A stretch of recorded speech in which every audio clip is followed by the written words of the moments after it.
Salut à tous, alors c'est Frédéric Delavier. Ce soir, je voulais vous faire une petite vidéo conseil de lecture pour répondre à mes followers, pour répondre aux gens qui me suivent sur mes réseaux sociaux et qui me demandent souvent si je n'aurais pas des livres de biomécanique humaine, d'évolution humaine, d'anatomie, de morphologie humaine pour comprendre en fin de compte notre évolution, nos variations morphologiques entre individus, entre peuples, entre ethnies, et pour comprendre en fin de compte par l'étude du corps humain qui nous sommes et d'où nous venons. Alors malheureusement, moi-même, j'ai cherché longtemps des bouquins sur ce sujet et objectivement, il n'y en a pas de bonne qualité. On trouve de nombreuses études scientifiques, plus ou moins bonnes. Alors les études scientifiques peuvent être très intéressantes, mais malheureusement, leurs conclusions sont souvent médiocres, puisque les scientifiques ont un regard assez, on va dire, euh, pointu sur les détails de l'évolution, les détails de l'anatomie humaine, par exemple, qu'ils étudient, ou l'anatomie des primates, mais il leur manque souvent une vision globale, et souvent les études sont bonnes, mais les conclusions sont plutôt mauvaises. Bien sûr, on trouve des études de très bonne qualité, avec de très bonnes conclusions, heureusement, dans le lot de recherche scientifique. On trouve bien sûr de très très bons chercheurs avec de très bonnes conclusions, mais globalement, et comme partout ailleurs, la masse est plutôt médiocre. Alors, manquant moi-même de très bons livres sur ce sujet, alors je pourrais bien sûr en citer un que j'aime et que je conseille à tous, bien qu'il n'ait pas été réédité, c'est Les primates de Schultz.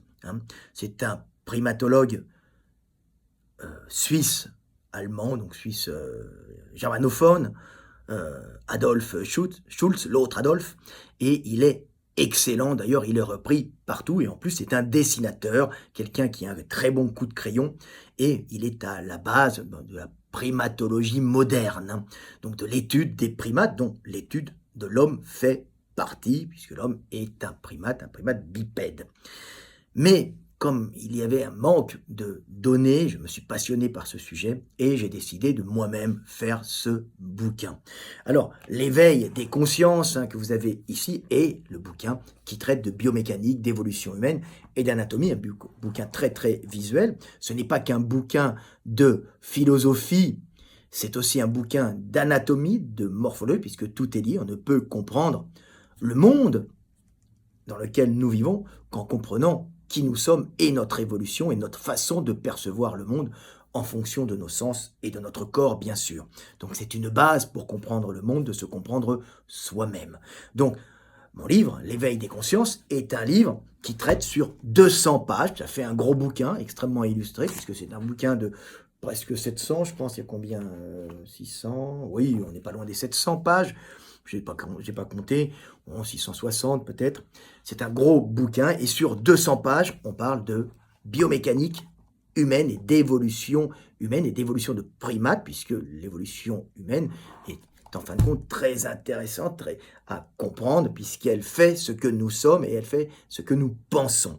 Donc je vais vous montrer un peu, le bouquin traite bien sûr d'évolution, de bioméca, pour comprendre qui nous sommes physiquement et spirituellement, puisque les deux sont liés. Donc vous voyez, c'est pas du tout un livre qui traite que de blabla, c'est un livre très graphique pour tous les passionnés, là, une main de chimpanzé, une main d'homme, pour montrer l'évolution, en fin de compte, de la morphologie de nos mains, de la morphologie de notre corps, passage d'un être arboricole à un être bipède de savane qui a fait l'homme, même si les singes sont nos cousins, ils ont gardé des caractères assez proches de nos ancêtres arboricoles. Voilà, les mains, hommes, gorilles, un ancêtre de savane. Alors là, c'est plutôt de la vulgarisation, puis on rentre dans de l'anatomie de haut niveau, très pointue, pour montrer l'évolution du bassin humain. C'est ce qui fait l'homme, la bipédie. Voilà, de la biomécanique, qui intéresseront bien sûr tous les profs de sport, et puis les kinés aussi, la variation entre un fessier humain et un fessier de bipède, de quadrupède arboricole, voilà. Voilà, évolution du fessier humain, et vous en avez comme ça sur 200 pages, voilà, un bipède de forêt, voilà, le cou, la bipédie, on explique comment un singe peut déformer son squelette. Voilà, le cou. Évolution de comparaison anatomique entre hommes, gorilles, pour bien montrer que nous dérivons d'un ancêtre arboricole et qu'il y a une restructuration d'une structure arboricole en structure bipède, faite pour lancer, non pour grimper, et faite pour marcher, non pour se déplacer, marcher sur deux pattes, à quatre pattes. Vous voyez tout un ensemble de dessins, voilà, comparaison, ce sont des comparaisons qu'on trouve nulle part, c'est du haut niveau anatomique, puisque j'ai passé ma vie à faire ça. C'était le livre qui me manquait quand j'étais jeune. Alors, analyse de la course humaine, bien sûr, pour tous les passionnés de sport, pour comprendre comment nous courons, restitution énergétique, et là sur 200 pages, j'explique un peu l'évolution. Vous l'avez à tout niveau. Alors je vous montre un peu tout ce qu'il y a à peu près. Voilà, évolution des muscles du pied, réduction des muscles de la pronation, variation mollet humain, mollet singe, en montrant la surface tendineuse qui s'est développée chez l'homme. Voilà, comparaison, anatomie de gorille, c'est tout le temps intéressant de faire des comparaisons. Voilà, comparaison ici. Vous voyez, bec humain, bec de primates arboricoles, de gorilles, qui n'ont pas du tout la même fonction, bien qu'ils dérivent, qu'ils ont un ancêtre commun assez éloigné. Voilà, on part dans les eaux, on est à tout niveau. Voilà, le lancer humain. Voilà, comparaison entre des membres supérieurs de gorilles et d'hommes. Donc c'est un livre extrêmement complet. Ça doit être le livre le plus complet que vous trouvez sur l'évolution humaine, d'une façon abordée d'une façon très pragmatique. Vous me connaissez, je ne fais pas dans l'émotionnel. Nous avons le lancer, là, voilà. Lancer de singe, lancer d'homme, avec les muscles qui interviennent, le système digestif, les variations sont traitées, son évolution. Donc c'est un livre, évolution de la mâchoire, puis ça fait partie du système digestif, puisque son mode de vie a changé, les muscles se sont développés, évolution du cerveau. On parle ça sur beaucoup de pages.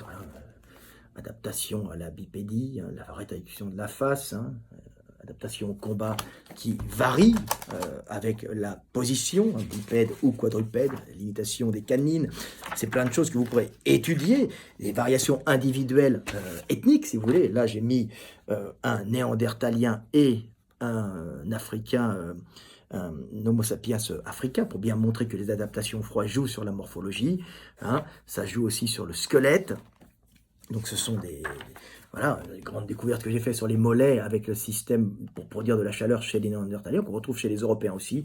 Mollets très tendineux d'Africains, vous voyez, courbes plantaires, accentuées chez l'Européen, aplaties chez l'Africain pour avoir un meilleur levier, en fin de compte, travailler plus en restitution tendineuse et produire moins de chaleur chez l'Africain et plus chez l'Européen pour éviter les enjeux. Voilà, comparaison entre des morphologies du système pulmonaire, système musculaire, système digestif qui est comparé entre des individus du nord et du sud. Voilà, pareil, on travaille là-dessus pour expliquer justement nos variations morphologiques. Je vous les montre parce que c'est très intéressant de comprendre que ce n'est pas qu'un petit livre de philo, comme les gens pourraient le penser. C'est un cours magistral d'évolution humaine qui mène en fin de compte à la façon dont nous pensons et nous agissons. Et tout ça, ça vient uniquement parce que nous sommes structurés d'une certaine façon. Il n'y a pas de hasard dans ce monde. Vous voyez, adaptation à la chaleur, avec des zones frontales pour transpirer chez les gens du Sud. Chez les Néandertaliens, il y en avait peu.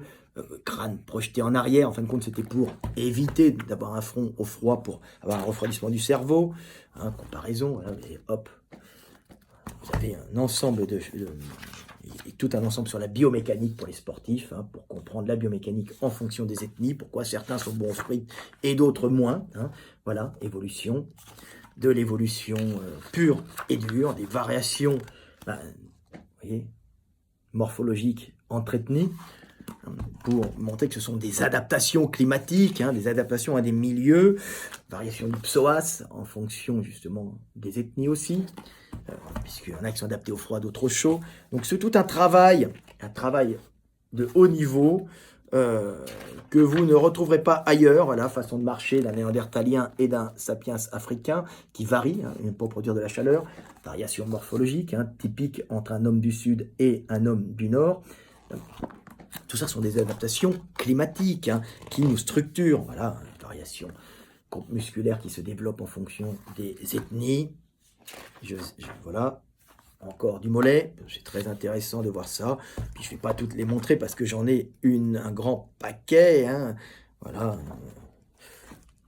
vous avez un peu de tout. Là, c'est les caractères sexuels chez la femme, comment ça paraît, façon de porter les petits, ce qui a généré nos structures sociales et ce qui a généré le partage des tâches, en fin de compte. Vous voyez, puisqu'un ancêtre bipède ne peut pas transporter un petit comme un singe sur le dos, donc elle est très vulnérable. Donc il y a un partage des tâches et l'homme se met, en fin de compte, à cause de cette position particulière de bipédie qui rend vulnérables les femmes, l'homme se met à rapporter de la nourriture pour les femmes. Tout ça, c'est pas parce que les gens le désirent, les humains le désirent, c'est parce que le milieu nous oblige à agir d'une certaine façon. Pareil, étude des bassins humains, pour la naissance, passage des petits cerveaux et des gros cerveaux, hein, comparaison entre un bassin d'hommes et un bassin de femmes. Pour vous montrer un peu nos différences aussi sexuelles, nos façons d'être au monde, puis là, tout montrant que la morphologie, notre bipédie, nous transporte spirituellement, nous permettant d'indiquer d'où l'on vient et où l'on va. Donc ce n'est pas rigolo. Puis là, je me suis mis, c'est une blague, hein, pour montrer les variations entre des sapiens primitifs et des sapiens évolués, hein, que nous sommes. Et j'explique toutes les différences, pourquoi elles sont ainsi. C'est toujours bien, voilà, la naissance de l'intelligence en fonction de la morphologie, pourquoi la libération des membres supérieurs est quelque chose de fondamental aux notions de temps. Hein. Donc il y a tout un ensemble d'illustrations qui, en fin de compte, nous permettent de comprendre le monde. Voilà, évolution du cerveau, voilà, je vous montre l'ouverture des trous, des foramen